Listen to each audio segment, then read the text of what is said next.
Ertugrul Ghazi کی وفات کے بعد ان کا بیٹا عثمان غازی ان کا جانشین بنا۔ یہ دولت عثمانیہ کے بانی اور سلطنت عثمانیہ کے پہلے تاجدار تھے۔ ارطغرل غازی نے اپنے زور قوت اور دولت سلجوقیہ کے تفرق و انتشار کے باوجود کبھی خود مختاری کا دعویٰ نہیں کیا تھا، اور گو سلجوقی عمرا نے سلطنت کی کمزوری سے فائدہ اٹھا کر متعدد خودسر حکومتیں قائم کر لی تھیں، لیکن وہ خود آخر دم تک سلطان کونیا کے وفادار اور جاگیردار ہی رہے۔ عثمان غازی نے بھی یہی روش اختیار کی اور اپنی فتوحات سے سلطان کی شان و شوکت کو ایک حد تک محفوظ رکھا۔ یہ وہ زمانہ تھا جب دولت سلجوقیہ دم توڑ رہی تھی اور ایشیائے کوچک میں طوائف الملوکی پھیلی ہوئی تھی۔ اس بنا پر اپنی فتوحات کا دائرہ وسیع کرنے کے لیے اس سے بہتر موقع شاید ہی عثمان غازی کو ملتا، لیکن انہوں نے اپنی توجہ بازنطینی علاقوں کی طرف مبذول رکھی، جس کے مختلف اسباب تھے۔ پہلی وجہ تو یہ تھی کہ خود ان کی جاگیر بازنطینی سرحد کے ساتھ واقع تھی اور بازنطینی سلطنت کی کمزوری روز بروز نمایاں ہوتی جا رہی تھی۔ یہ اسی کمزوری اور شہنشاہ قسطنطنیہ کی ایک سیاسی غلطی کا نتیجہ تھا کہ کوہ اولمپس کے دروں کی حفاظت نہ ہو سکی اور ترک بتھینیا کے میدانوں میں داخل ہو گئے۔ شہنشاہ پیلیولوگس کے عہد تک ان دروں کی حفاظت اس علاقے کے ردیف یعنی کہ یہاں کی ملیشیا کے سپرد تھی، اور وہ لوگ اس خدمت کے معاوضے میں ٹیکسوں سے بری تھے۔ لیکن اس کے بعد شہنشاہ نے اس رعایت کو منسوخ کر دیا اور دروں کی حفاظت اپنے ذمے لے لی۔ نیز اس نے خراج کی رقم سختی سے وصول کرنی شروع کی۔ نتیجہ یہ ہوا کہ دروں کی حفاظت میں غفلت ہونے لگی اور جفا کش پہاڑی لوگ مکس کسان ہو کر رہ گئے۔ بازنطینی سلطنت جو کسی زمانے میں دنیا کی عظیم ترین سلطنتوں میں شمار کی جاتی تھی، اب فرقہ وارانہ جنگوں میں مبتلا ہو چکی تھی، جس کے باعث اس میں کسی طاقتور حریف کے مقابلے کی قوت باقی نہیں رہی تھی۔ ایشیائے کوچک میں اس کے سابق مقبوضات میں سے صرف چند ایک شہر، جن میں بروسا، نائسیا، نائکومیڈیا اور اس کے نواحی اضلاع باقی رہ گئے تھے۔ نیز باسفورس اور بحر مارمورا کے ساحلی خطے ابھی تک قسطنطنیہ کے زیر نگین تھے۔ اناطولیہ کے بقیہ تمام علاقے جو پہلے بازنطینی سلطنت میں داخل تھے، ان کے ہاتھوں سے نکل چکے تھے۔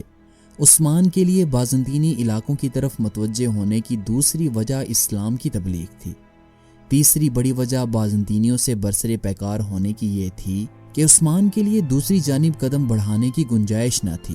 سلجوقی عمراء جنہوں نے خود سر حکومتیں قائم کر لی تھیں، وہ طاقت میں عثمان غازی سے بڑھ کر تھے۔ عثمان غازی کی عیسائیوں کے ساتھ ابتدائی جنگیں مدافعانہ تھیں۔ بازنطینی کلادار دولت سلجوقیہ کے سرحدی علاقوں پر وقتاً فوقتاً حملہ آور ہوتے رہتے تھے۔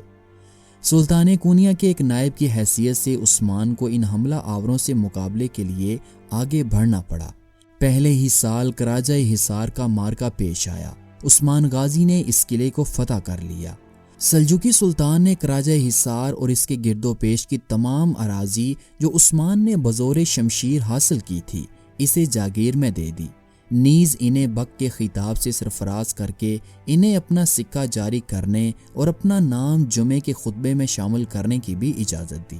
اس طرح لقب کے علاوہ بادشاہی کے تمام امتیازات عثمان کو حاصل ہو گئے۔ تاہم عثمان غازی کا مقصد صرف فتوحات حاصل کرنا نہ تھا، ان کا مقصد یہ بھی تھا کہ وہ آس پاس کے علاقوں کو اپنا مطیع و فرما بردار بنائیں۔ اس کے لیے انہوں نے حکومت کے مختلف شعبے قائم کر کے حکام کا تقرر کیا اور عوام کی فلاح و بہبود کے انتظامات میں مصروف رہے۔ لیکن دوسرے ترک سردار جو کہ عثمان غازی کی بڑھتی ہوئی قوت سے خوفزدہ تھے، انہوں نے بازنطینی کلاداروں کے ساتھ اتحاد کر کے عثمان غازی کے مقبوضات پر حملہ کیا۔ یوں عثمان غازی نے ان ترکوں کے خلاف جنگیں شروع کی اور جلد ان حملہ آوروں کو بہت جلد اپنی غلطی کا احساس ہو گیا۔ عثمان غازی نے ان سب کو شکست دی، آس پاس کے چھوٹے چھوٹے سرداروں کو اپنا فرمانبردار بنایا اور بازنطینی قلعے یکے بعد دیگرے فتح کیے اور بالآخر ینی شہر پر قبضہ کر کے اسے اپنی مملکت کا پائے تخت بنایا۔ 701 ہجری بمطابق 1301 عیسوی میں عثمان کو نائکومیڈیا سے متصل قیون حصار کے مقام پر پہلی بار شہنشاہ قسطنطنیہ کی باقاعدہ افواج سے مقابلہ درپیش آیا، جس میں عثمان غازی کو شاندار کامیابی حاصل ہوئی اور 6 سال کے اندر اس کی فتوحات کا دائرہ بحر اسود کے ساحل تک پھیل گیا۔ بازنطینی قلعے پہ در پہ مسخر ہوتے گئے اور بروسا نائسیا اور نائکومیڈیا کے گرد فوجی چوکیوں کا ایک مضبوط حصار قائم ہو گیا۔ اس خطرے کو دور کرنے کی غرض سے بازنطینیوں نے تاتاریوں کو عثمانی مقبوضات پر حملہ کرنے کے لیے آمادہ کیا۔ عثمان نے اپنے بیٹے اور خان کو حملہ آوروں کے مقابلے میں بھیجا۔ تاتاریوں کو شکست فاش ہوئی اور بازنطینیوں کی امید کی یہ آخری کڑی بھی ٹوٹ گئی۔ 1314 عیسوی میں عثمان نے بروسا کا محاصرہ کیا، جو کہ ایشیائے کوچک میں سلطنت بازنطینی کا ایک نہایت اہم شہر تھا۔ یہ محاصرہ تقریباً 10 سال تک جاری رہا۔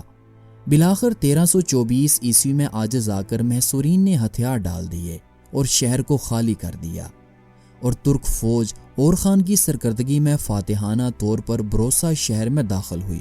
عثمان غازی اس وقت سوغوت میں بستر مرگ پر تھے، لیکن وفات سے پہلے اور خان غازی یہ خوشخبری لے کر ان کے پاس پہنچ گئے۔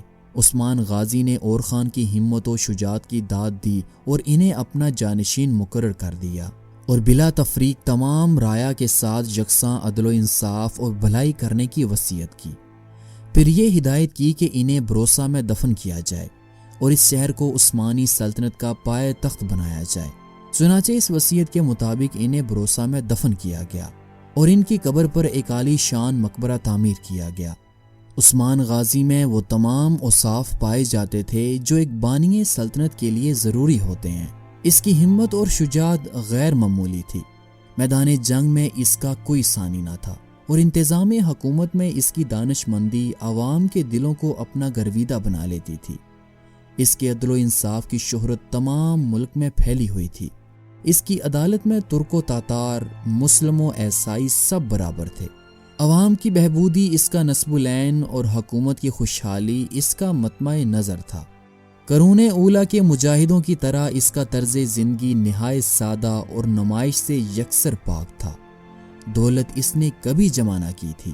تمام مال غنیمت غریبوں اور یتیموں کا حصہ نکالنے کے بعد سپاہیوں میں تقسیم کر دیا کرتا تھا، یعنی شہر میں اس کے رہنے کا جو مکان تھا، اس میں سونے چاندی یا جواہرات کی قسم کی کوئی چیز بھی اس کے مرنے کے بعد نہیں ملی۔ صرف ایک کفتان، ایک سوتی امامہ، لکڑی کا ایک چمچہ، ایک نمکدان، چند خالص عربی گھوڑے، زراعت کے لیے چند جوڑی بیل، علم اور اسلحے کے علاوہ بس یہی اس کی ساری کائنات تھی۔ وہ نہایت فیاض، نہایت رحم دل اور نہایت مہمان نواز تھا۔ ان خصوصیات کی وجہ سے اس کی ہر دل عزیزی عام تھی۔ چنانچہ تخت نشینی کے موقع پر جب اس کی تلوار، جو آج بھی محفوظ ہے، اس کے جانشینوں کی کمر سے باندھی جاتی، تو ساتھ ساتھ یہ دعا بھی کی جاتی تھی کہ خدا اس میں بھی عثمان ہی کی جیسی خوبیاں پیدا کر دے۔